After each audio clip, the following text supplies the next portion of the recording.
You ever wonder why some people, perhaps with less talent or experience than you, achieve more than you've ever imagined? The answer might not be in the hours that they put in and the schools that they went to, or even some of the opportunities that they given. The true differentiator, their mindset. In this video, we're going to uncover the incredible transformative power of mindset and really how it stands tall above any other skill that you can have.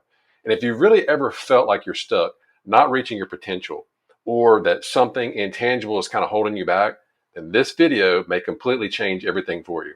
First, let's start off with the background. Let's start off with conventional wisdom, all right?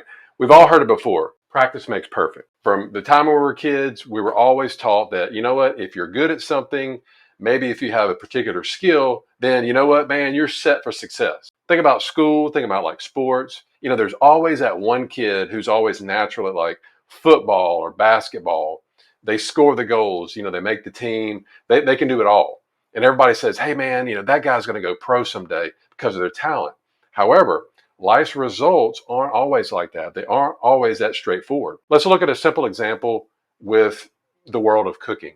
Imagine you got two chefs, Chef A, Chef B. Chef A has all the technical skills. They've gone to the best culinary schools. They've done all the training, knows techniques, perfect. Okay. Then there's Chef B, who may not have the same level of technical training, but this person really has a passion for what they're doing, really likes to create things with new flavors, always experimenting, and they really connect well with their customers in the restaurant. So while the first one may make these dishes that look like fine art, the second one probably not, a little bit more messy, but over time, people typically go more to the second guy's restaurant than the first, not because of the technical brilliance, but because he understands how to make his food tell a story, how to connect with his customers. And with the food, it's always evoking emotions and memories and really getting the connections. Okay. So this isn't to say that skill isn't always important. It really is, but it's really critical to realize that having a skill, all it is just a starting point. And the traditional idea that being good at something will automatically lead to success isn't the full story.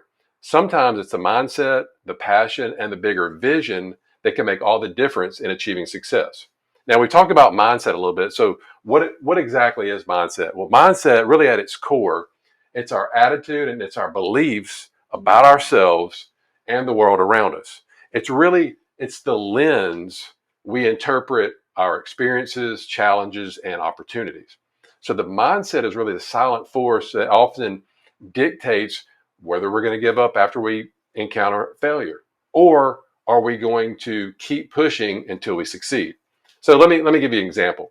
Think about two entrepreneurs. Okay, you got one and two. Let's say that they're doing some sort of startup. Okay, it's their first startup. The first one, very well versed in their industry, literally read every book known to man, knows the facts, knows the figures inside out. The second one kind of has a basic knowledge of the industry, but possesses an unyielding belief that, you know what, I'm going to do this and I'm going to set out and I'm going to figure out things as I go along. Well, in the first 6 months, both of them face the typical startup challenges. Everybody has challenges when you start a business, right? Key employee may resign, funding issues, unsatisfied customers, whatever. The first person that has all the knowledge kind of starts doubting herself. Every problem she encounters feels like a reflection of her competence. She believes that, yeah, maybe I'm not quite cut out for this entrepreneurial world. She's skilled, yes, but literally every time she meets a hurdle, every time she meets an obstacle, it really shakes up her confidence. The second one, on the other hand, sees all of these problems as typical startup growing pains. So instead of self-doubt, he's now fueled by every challenge. So for him, every hiccup is a lesson. It's actually a stepping stone to the next phase. Which one do you think is going to ultimately succeed? Second one, right? So really this story underscores an essential truth. While knowledge and skills are valuable, it's often the mindset, the resilience, the optimism, and the adaptability that determines how we navigate challenges. It's not about ignoring skills that you have, but understanding that a positive growth-oriented mindset really magnifies the potential of these skills. Now, I know you've heard about this before, and you may have had some issues with it in the past, analysis paralysis. I see this quite often with my real estate investors in our passive investors group. So what is analysis paralysis? Well, this is what happens when we're really so inundated with choices and data that we freeze. We're really unable to make a move. We have just too many choices. So think of it like being stuck at a crossroads, okay? There's just too many paths ahead. We have no idea which one to take. So really, when you're overwhelmed and have too many choices, what do? You typically don't do anything. All right. Now I spoke to a very specialized, some sort of vascular surgeon who deals with life or death all the time. But this is kind of the typical person that I deal with regarding high income professional, wants passive income from real estate. But with the upbringing, training, this is typically what happens. Okay.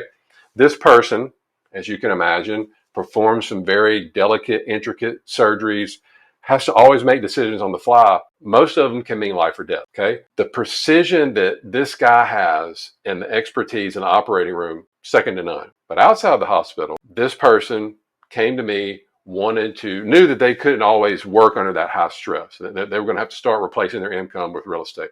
Knew it early on, which was good, okay? So this idea for him started when he started reading about and hearing about in the doctor's lounge and reading about the potentials of people that were investing in real estate. All right. So what does he do? Gets excited about it, starts researching. Okay. What happens? Too many choices, overwhelm all this information. There's all these different property types, there's different markets, there's different asset classes, there's different investment strategies, there's different tax implications. The list goes on and on. So then he said, well, maybe I should go to a workshop, a seminar, watch webinars, speak to people. But each new piece of information only keeps adding to the indecision. Okay.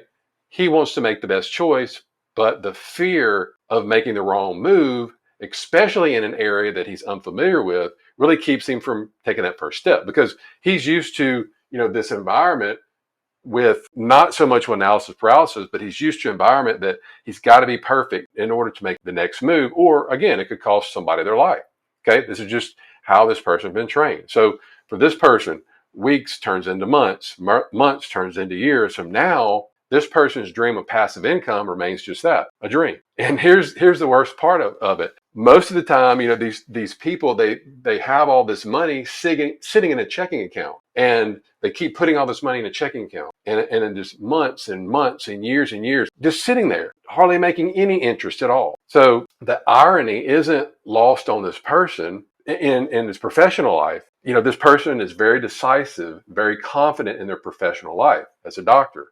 But in this new venture, in this real estate venture, he's stalled. And again, his situation isn't unique because many high achievers in these high stress jobs, they find themselves paralyzed whenever they step out and get out of their comfort zone and they get into these unfamiliar territories. All right. So the mindset shift that these people have, and if this is you, if I'm talking to you and you're dealing with this too, the mindset shift that you have to have here is recognizing that taking action, even if it's not perfect, is going to bring you now closer to your goals than just that constant contemplation, constant analysis paralysis. Okay. When I was in dental school, if you went to dental school, if you went to medical school, if you went to law school, something like that, we could have stayed there for 30 years, just learning and keeping up with the new techniques and the new research and new materials and new technology and learning. But when do you really learn and really get out and start learning what it's really like? When you graduate, when you actually start the work, you start treating patients, right?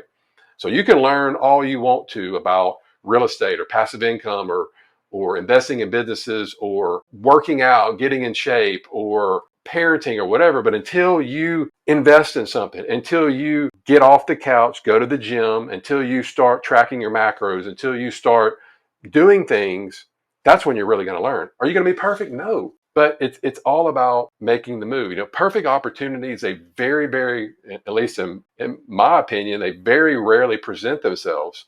And sometimes it's just about making a move and then making the move and then adjusting along the way. So like whenever you invest, if you invest in the stock market, over time, does your account go in a straight line like this? No, typically up, down, up, down. But over time, we see the growth like that. And I know that you've heard this term before, the abundance mindset. So the principle of an abundance mindset really evolves around seeing the world just brimming with opportunities rather than constricting limitations. It really emphasizes the shift from I don't really have enough to man, there's plenty out there to explore. Here's another example, and I spoke with this dentist a couple of weeks ago, Dr. Maurice. He ran a dental practice, a very competitive neighborhood. Now, he had a new dentist come in, set up shop, just literally almost next door to him, had all these flashy advertisements, had all this cutting edge equipment, and just got right out of training. So, this guy was really, really worried because he's kind of old school, had been there for a while, and you got this new guy coming in with with all this stuff going on. So then he started having these thoughts.